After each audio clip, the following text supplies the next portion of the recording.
I got you. Okay, good evening. This is Thomas Freed on the Liberty Works Radio Network. And yes, that's right, folks. We're back. We're back with the Truth Attack. Okay, so we are the Liberty Works Radio Network, and we do need the support of the members of the listening audience to keep the broadcast network operating. So, if you enjoy the shows, the information, the discussions, the lectures, the revelations, and the guests and the hosts on the other shows on the network, we sure would appreciate it if you could find your way over to the LibertyWorksRadioNetwork.com website and get signed up as a subscribing member, even if it's as little as $15, $20 a month. Every membership helps, and we do need your support to keep the broadcast network operating.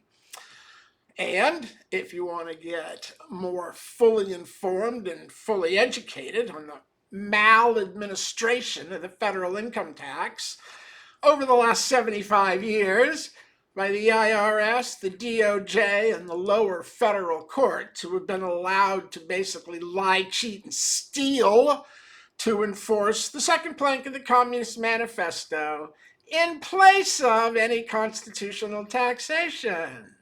If you want to get fully informed on how that fraud has been perpetrated, you find your way over to the taxfreedom.com website, start reading, get educated. And if you know anyone that needs help dealing with the IRS or the Department of Justice in court over income tax matters, you send them over to irszoom.com, where they can get reasonably affordable help answering IRS correspondence and answering the Department of Justice in court, of course, using the Supreme Court's most recent decision 2 years ago in June of 2024 in Moore et al. v. United States, where the Supreme Court ruled in an income tax, which admittedly was a case that addressed the repatriation tax element of the Donald Trump tax laws passed in 1918. There was a mandatory repatriation tax involved in that.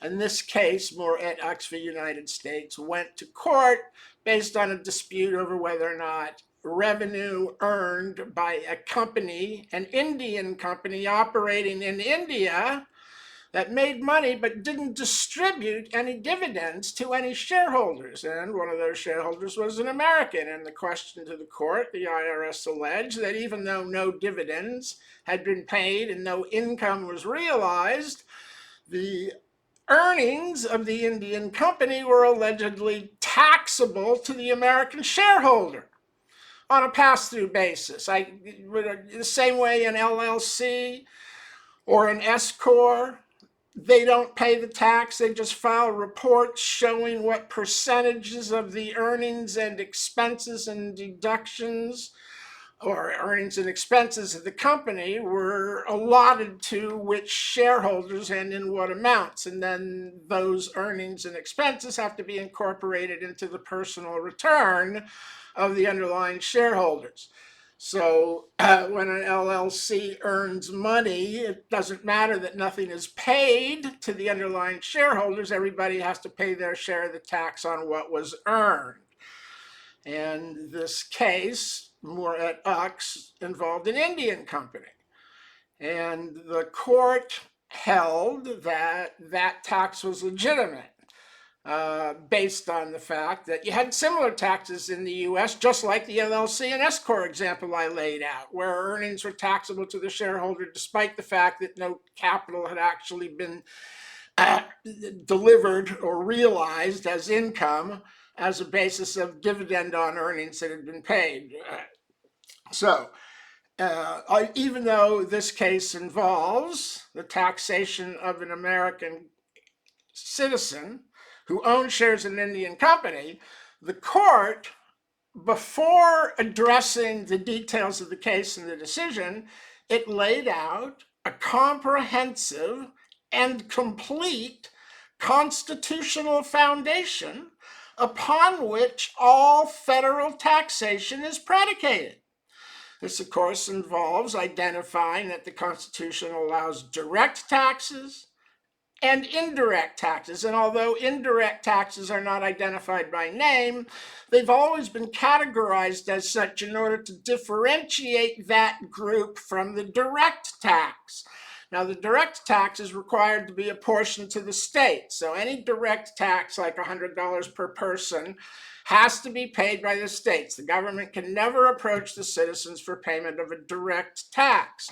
It's considered to be a tax that cannot be avoided and is based on the person or their activity, and any such tax has to be apportioned to the states for payment. That's Article 1, Section 2, Clause 3. In addition, they have to be apportioned in proportion to the census, the last census, the state's population. So if 10% of the population lived in California, 10% of a direct tax would be sent to the state legislature of California as a bill for the state of California to pay. You can then raise the money to pay it anyway within the government of California's power. They could take it out of the treasury, they could issue a bond, they could issue a tax, they could raise a sales tax, they could put a toll up. Whatever powers are within the state to raise money, they can use those powers to raise the money for the state to pay the tax, a direct tax.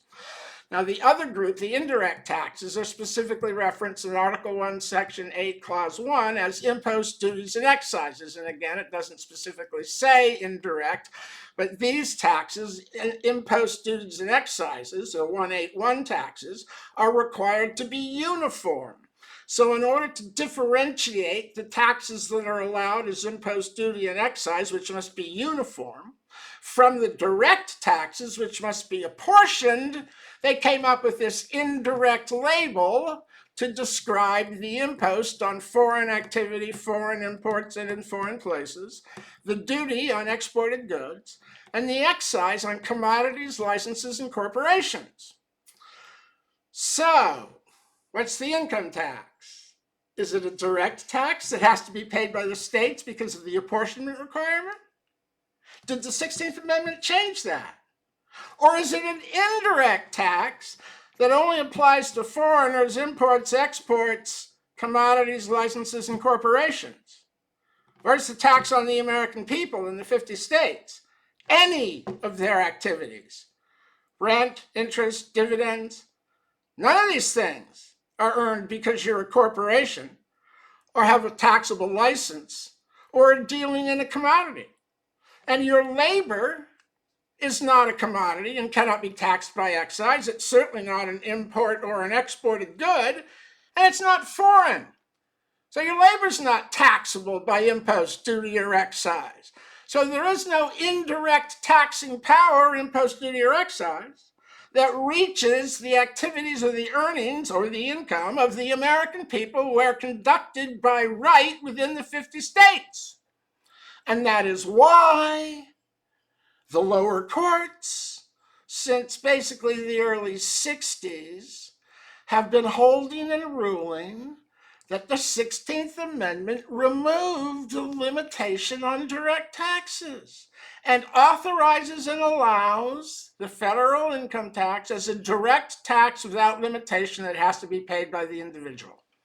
Now, this directly contradicts the Constitution and the Supreme Court, which held in 1916 in the original income tax cases, Bruce Shaber v. Union Pacific and Stanton v. Baltic Mining, that the income tax is constitutional as an indirect tax, an element of taxing by impost, duty, or excise.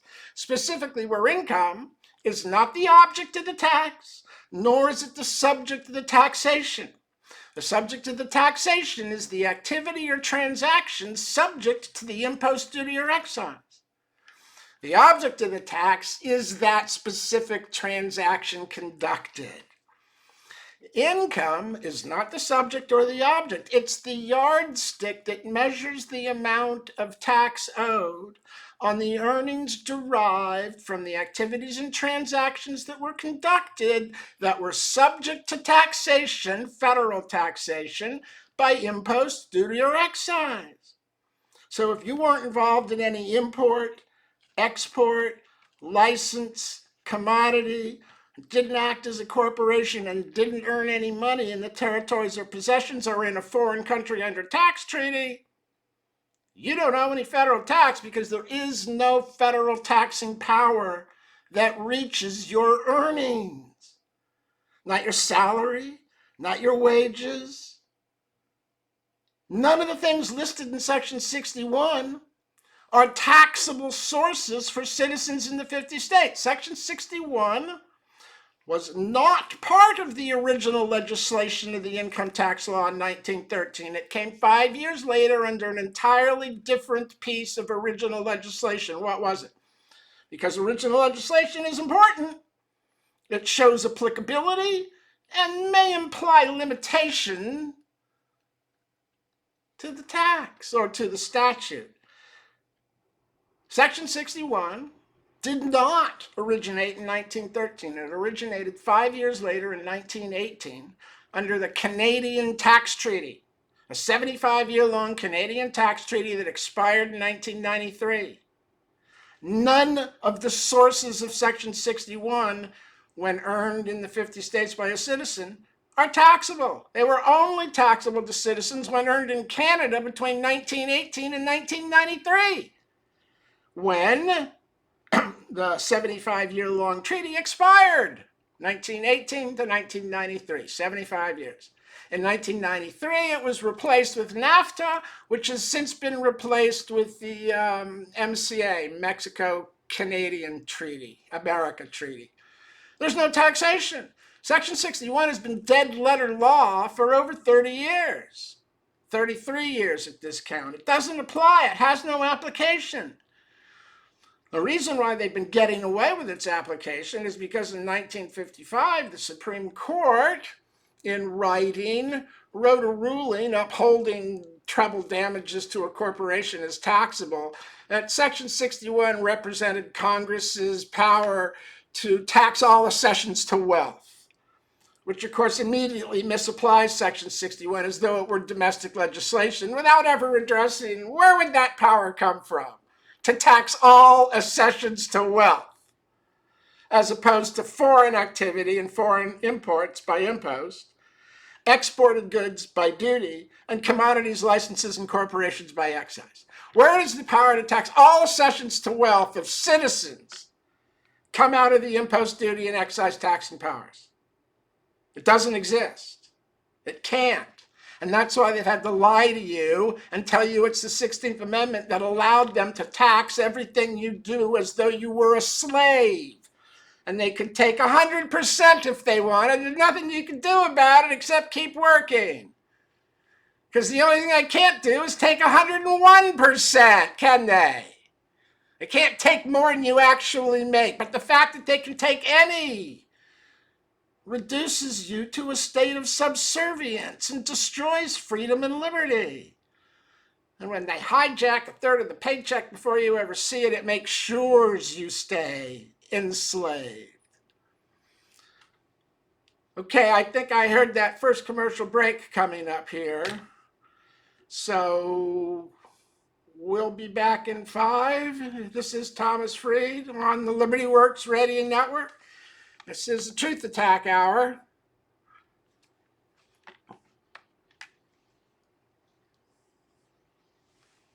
Yeah.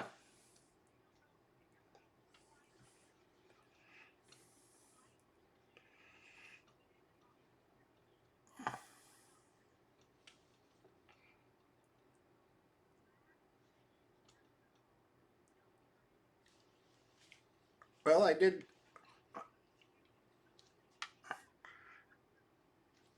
I didn't I didn't do anything here. But Mr. Maybe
Okay, this is Thomas Frieda on the Liberty Works Radio Network. This is the Truth Attack Hour, and let's just get right back into this. As that first commercial break came up, I was concluding the historical background on the tax, where the federal income tax, where the Supreme Court held in 1916 that it's an indirect tax, and basically since the end of World War II and the Korean War, the government's been enforcing it as though it were a direct tax without apportionment authorized by the 16th Amendment, even though the 16th Amendment doesn't contain the word direct, and by interpretively adding it, we create an inherent and irreconcilable contradiction between the clauses of the Constitution, where Article 1, Section 2, Clause 3, and Article 1, Section 9, Clause 4 require direct taxes to be apportioned to the states in proportion to the last census. And the 16th Amendment interpretively says direct income tax without apportionment or other limitation. So which one? Is it direct taxes have to be apportioned or a direct tax without limitation, made up by the judges? Judicial legislation. And that, in fact, is what's been going on. Not any constitutional tax, but judicial legislation. The judges made up this direct tax under the 16th Amendment, contradicting both the Supreme Court and the Constitution, which they all took an oath to uphold, but have betrayed from day one, sitting on the bench in tax cases. Every single one of them. No one will address the contradiction. No one will explain it. No one can explain why the word direct isn't in the amendment, or how to resolve the irreconcilable conflict that arises, other than just let the government steal all your money and claim it's a direct tax and you're a slave. Because now we're practicing communism, the second plank of the Communist Manifesto specifically, which is a heavy, progressive, or graduated income tax. That's where income taxation comes from. Communism. Enslave the people to the state. They own all the resources of production. Labor being one of them. And that's where you find graduated taxation, because the Constitution requires constitution of the people, impost, duty, or excise, to be uniform. It can't be graduated, where you have a poor, a middle class, and a wealthy all subject to different or no rates of tax. This is patently unconstitutional and communistic. It immediately divides the population and sets them to a system of class warfare in the street, which we now see playing out, don't we?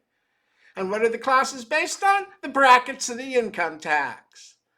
Those who pay no tax, the middle class that get burned, and the wealthy who manage to avoid most of the taxation by using legal structures like trusts and corporations. So it ends up that labor carries the burden of a tax system that was supposed to be limited to foreigners, imports, exports, commodities like alcohol, tobacco, and firearms, licenses to sell such things, federal licenses, and corporations. It was supposed to be a corporate tax. It was never a tax on individuals in the 50 states where the tax applied. Because remember, we talked about original legislation for Section 61. It was a Canadian tax treaty. Section 61 doesn't apply to citizens in the 50 states. It's patently unconstitutional to claim that you owe tax because you made money from any of those sources. None of those sources are subject to a license or import or export. They're not commodities. Labor can't be a commodity because the labor unions saw this coming in the mid-30s when they began to tax Social Security. Labor unions said, oh my God, they're going to tax labor. Well, how do you do that? Impost? Foreign? No. Duty? Export? No. Impost? Excise? Maybe if labor were a commodity. It's certainly not a license. We couldn't license everyone federally to work. So you can't work unless you have a federal license. No, that wouldn't go over. Not even in the 30s during the Depression, would it? And they're not corporations. So how do you tax them? You can't. It isn't there. You have to get them to believe that they're subject to a tax. So what did the original legislation do, and what was it? The original legislation was the Underwood-Simmons Tariff Act of October 3rd, 1913. What's a tariff? It's an impost that taxes foreign activity. That's why the Canadian Tax Treaty is subject to it. That's why everyone in the territories and the possessions in foreign places subject to the jurisdiction of the United States is subject to the tax. And that's exactly what the law in 1939 reflects.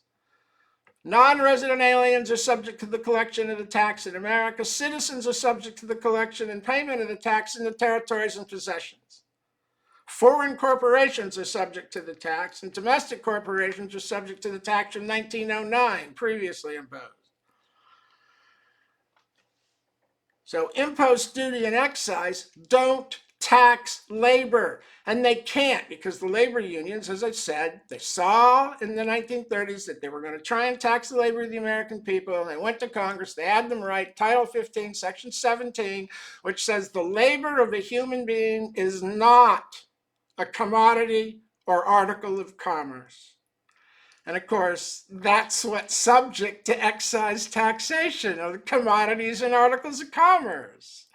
So if you remove labor from a commodity status, it's not subject to any excise taxation. Of course, it was never subject to excise taxation. It's not an activity or a transaction that the federal government has any jurisdiction over when conducted in the states. It's a state activity. They have territorial jurisdiction. They have exclusive legislative jurisdiction.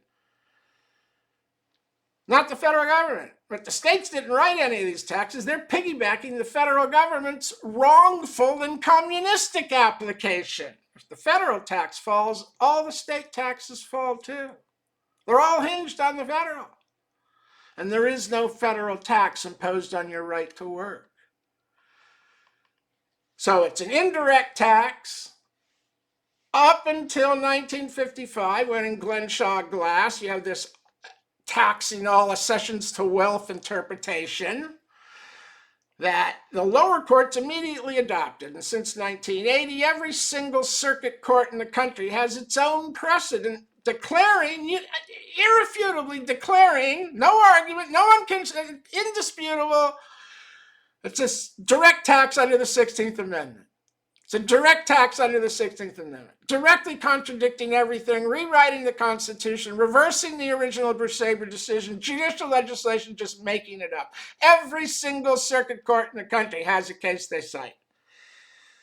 And the 9th, it's Ari Beckwith. The 8th, it's Broughton. You have Collins in the 10th. Every single circuit has their own precedent that they refer to claim it's a direct tax under the 16th Amendment. And that's what they've been enforcing since the Korean War. They let people assume it from World War II to the Korean War, but in 1955, they actually started going after people for not filing or for lying on the return, which is basically what you need to do for them to get on top of you. So they've deceived everyone into filing the return. It's an indirect tax. The circuits have all reversed that. And then we come to where we started this evening with the Moore decision in June of 2024. What did the Supreme Court rule in Moore? Well, as I said, this is a case about taxing earnings in a foreign country. But before they ruled on the case, they laid out a constitutional foundation that positively, absolutely, irrefutably declares, one, income taxes are indirect taxes. Indirect taxes under Article 1, Section 8, Clause 1. That's impost, duty, or excise. Nothing else exists. Income is the measure of the impost or the duty or the excise. You don't owe tax because you earned money and had income. That's a fraud. It's a total fraud. So, a court ruled Income taxes are indirect taxes. Now, that directly contradicts what the IRS says on its website, that it's a direct tax without apportionment. What the Department of Justice argues in every single tax case in the country, both civil and criminal, it's a direct tax without apportionment under the 16th Amendment. It contradicts what every single circuit court has held for 45 years. Not only did they rule that income taxes are indirect taxes, which contradicts what the government has been doing for 55 years to the American people, enforcing it as a direct tax without limitation, but the court also ruled that direct taxes must be apportioned to the states in proportion to the census. They reaffirmed both of the limitations on direct taxes. Now, what this effectively does is, one, it exposes that the government's claim, the IRS, the DOJ, and the courts, that you owe tax is a fraud. There's no direct tax. You don't owe it because it's direct. And there is no way to characterize it as impost duty or excise. So it exposes the claim that you owe because you work as a complete and total fraud. If it's not a direct tax, it isn't on you, it's on foreigners. As the impost, it was imposed on originally in 1913 as a tariff, which imposed and created and imposed an indirect system of collection of the tax at the source, where the worker is not the party responsible for paying the tax. The party making the taxable payment is the party responsible for withholding money from the payment as tax and then sending in the tax they collected from somebody else's pay. There's no payment on your own earnings. You send in what you collected, just like an employer does, sends in what he collected. Now, the employer does have the back half of the tax, so half of it is imposed on him, but he's only required to send in, and with respect to employees, what he has collected from them. Same thing with the income tax, collected from foreigners. It's right there in the 1939 law. You don't think they had the published law right in 1939, 25 years, 26 years after the 1913 Tax Act? But they're just ignoring what's in the law, aren't you?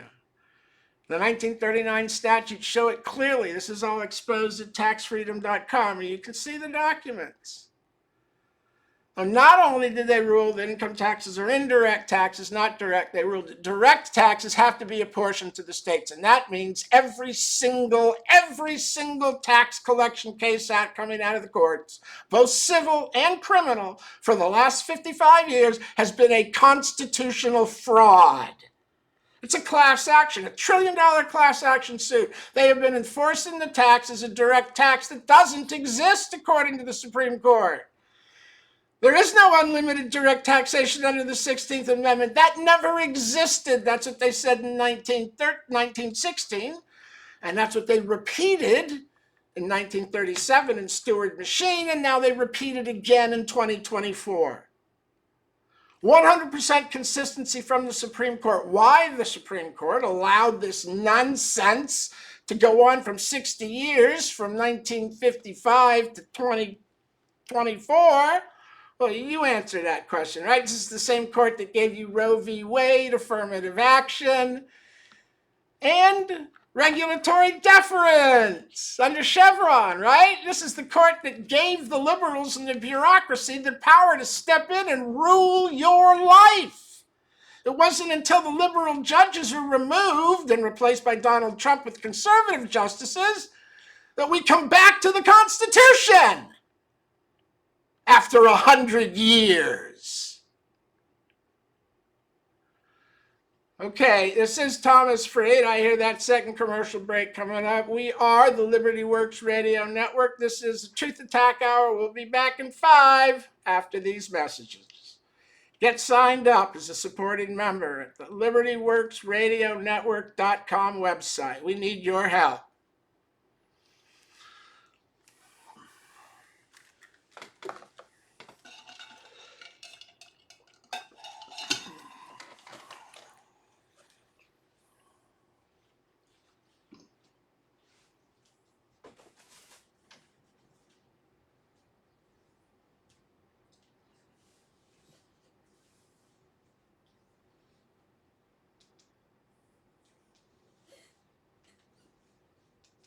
Pirates, we are all Iranians and revolutionaries with ironclad unity of nation and state and obedience to the supreme leader. We will make the aggressor regret. The same message around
Okay, this is Thomas Freed on the Liberty Works Radio Network. This is the Truth Attack Hour, and let's just get right back into this. So, What we have is the Supreme Court issuing a decision 2 years ago in 2024 that completely destroys and totally exposes the current de facto enforcement system of the IRS, the arguments of the DOJ, and the rulings of the lower circuit courts of appeals as all being complete and total constitutional frauds.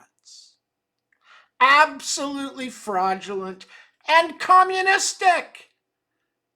They're pushing communism.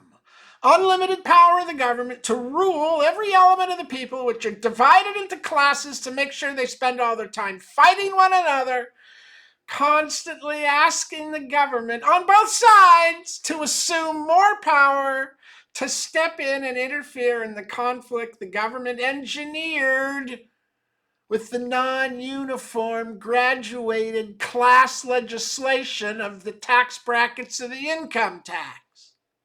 It's a system of designed internal conflict and warfare to rip the country apart and leave the government to assume all powers over the lives of all men under the guise and pretense of restoring order, which becomes the Nazi state, the communist state, the North Korean dictator state.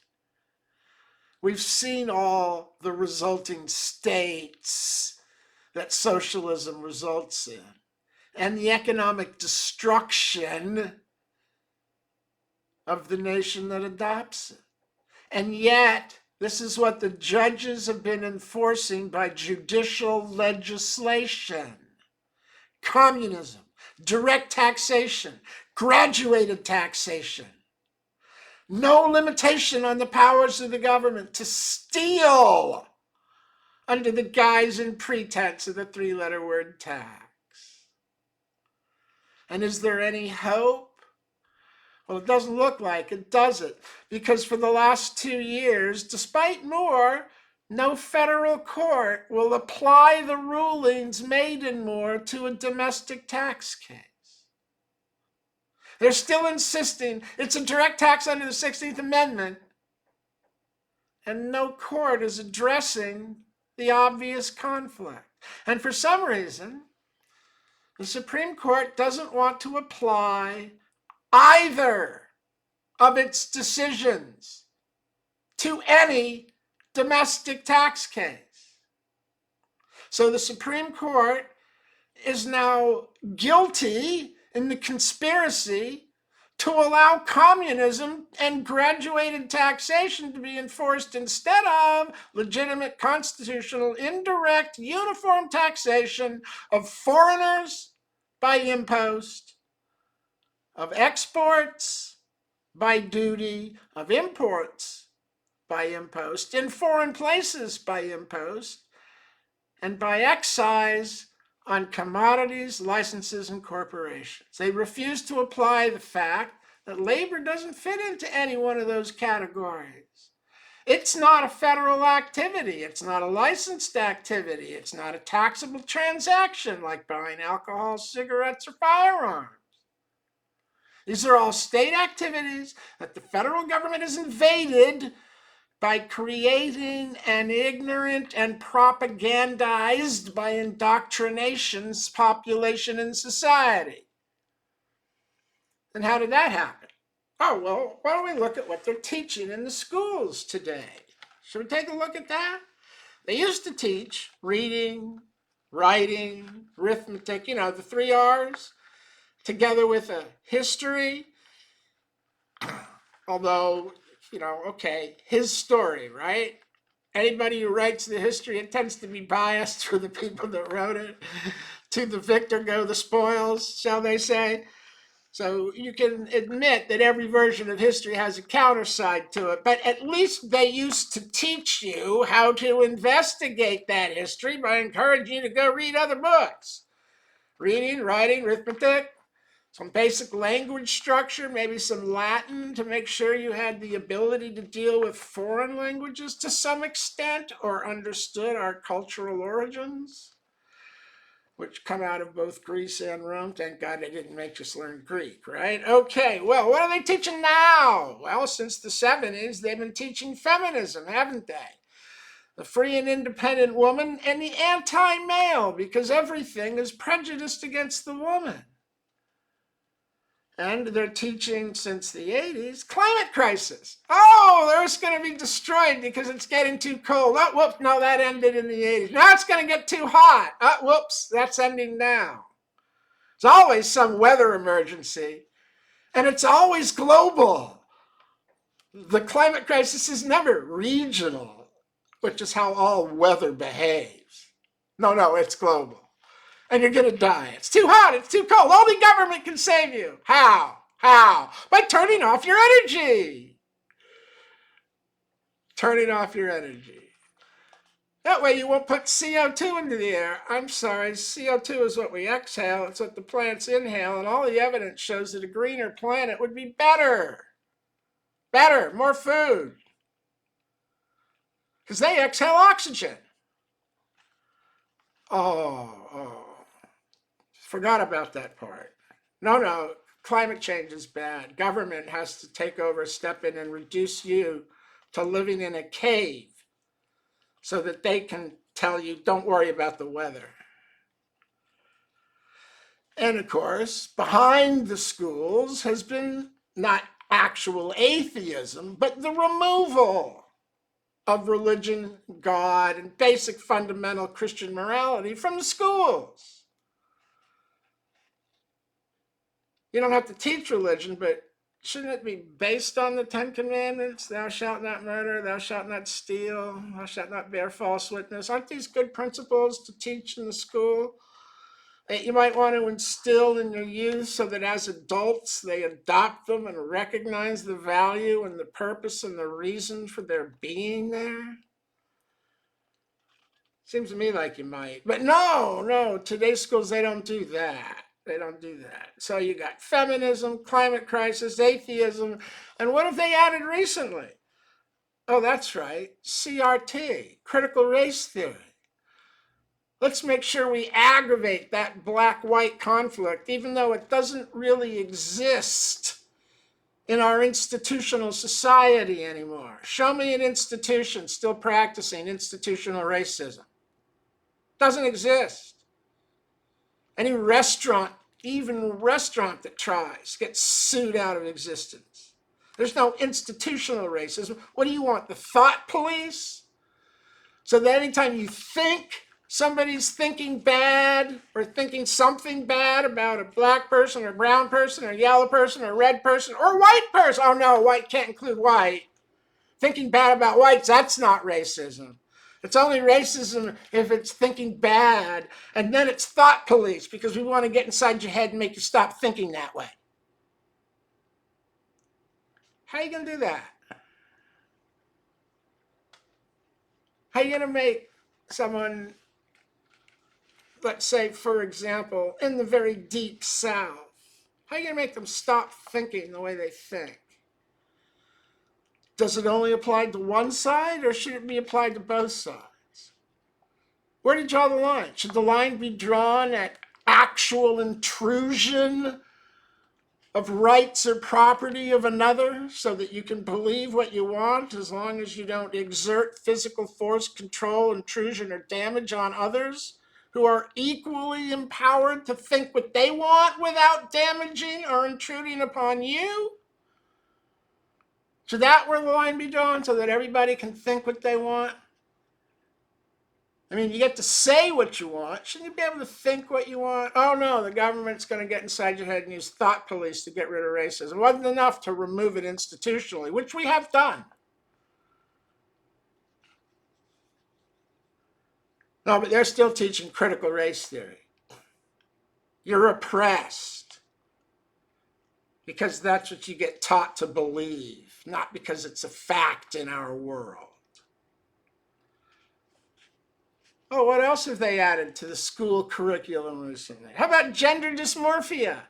You can be whatever you want. There are thousands of genders. Forget that biological chromosome stuff, XXXY. No, there were variants on that. Yeah. 0.00001%. 1 in 100 million.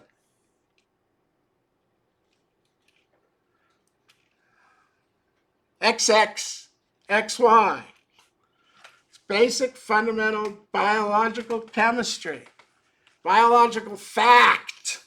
It's coded in every cell in your body. XXXY. There's no confusion. There's no issue. It's not emotional. It's not psychological. It's a biological fact. You can trust the science. Oh, no, not here. We can't trust that science. That's too scientific for us. You can only trust the science when we say trust the science. No trusting science when it works against us. No trusting science. Together with this oppressed and oppressor class system that they teach, what chance have the kids coming out of school and being educated today about anything having to do with the Constitution or taxation? They're being taught to be part of the welfare-dependent group that's so ignorant and abused, they have to vote for Democrats in order to get welfare to live off of. They're buying the votes by dumbing down the youth to make sure they can't contribute meaningfully. Have you seen the videos on YouTube of man in the street interviews? Can you tell me where the Panama Canal is? No, they can't do that. Can you tell me what nations are directly to the north and to the south of America? No, they can't do that. Can you tell me what continent you're on? They can't do that. Can you show me where the United States is on this globe? They point to Russia. Do you know why we celebrate the 4th of July? No, they don't know. Do you know what year we got our independence in? No, they don't know. Do you know who we won our independence from? No, they don't know that either. They're not being taught how to read or write or our history. They're not being taught how to think or even, they're not being taught to critically think or even think at all. They're being taught to sit still, shut up, do what you're told, and stop asking questions that expose that what you're being told is a complete and total lie and a fraud, designed to indoctrinate you to behave in a specific way so that you can be taken advantage of politically and economically, financially, for your entire life as a slave, a wage slave, a debt slave, a peon. Because, of course, as I've exposed many times, none of the money goes to the U.S. Treasury to fund its operation. None of the money goes there. It's not taxed. It's not a tax system. All of the money is routed around the Treasury to the Federal Reserve Bank, a private corporation that is cashing your tax check and getting all the money that's withheld from your paycheck all year long. You want proof? How come on January 10th all the money hasn't been paid? Title 26, Section 7809 says every penny collected for tax has to be deposited on the Treasury on a daily basis, and a receipt has to be made out showing the name of the person, the Social Security number, the account, the tax account to which the tax is credited, and the amount. But there's no evidence of any records of tax paid until you file. How can that be? There's supposed to be a record when it's withheld. It's because it's a fraud. It's not a tax system. It's a peonage debt service system that enslaves the people under the guise and pretense of taxation. This is Thomas Freed on the Liberty Works Radio Network. We'll be back next week with more on more and the fraudulent tax system.